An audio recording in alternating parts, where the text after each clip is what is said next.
At the Jubilee Project, we often talk about taking action and making a difference, but we wanted to take action ourselves. This is our video series about our days in Africa. 1 in 5.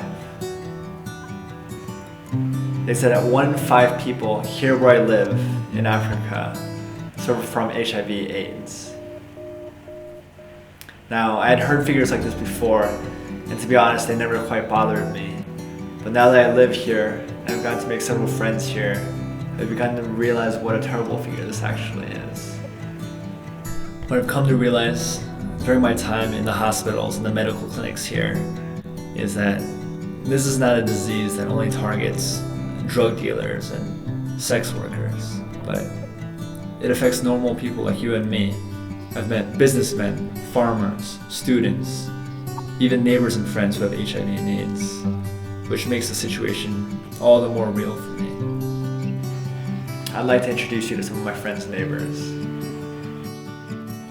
This is my friend Moses. He's also 23, and he's an incredibly nice guy who loves hip-hop music and sports. This is Grace. I see her about once a week because she owns a store on the corner of my street, selling water and fruit. She's an incredibly kind person. This is Martha. She's a mother of 2, and she works as a secretary in one of the office buildings nearby. She never fails to greet me each morning. This is my man Faris. He works as a gardener in the neighborhood and is one of the most hardworking people I've ever met. Once I got to know him, I realized he's much nicer than he looks. And finally, this is little George. When he's not up to mischief, he's an incredibly sweet kid and has always got a smile on his face. Likely, one of these 5 people suffer from HIV/AIDS.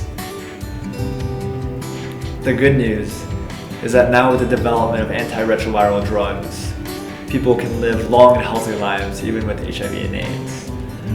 The bad news is that funding for it has decreased globally. How can you help? You can learn more about the issue.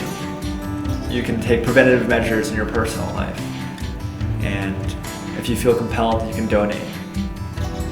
I hope and believe that together we can put an end to this terrible disease.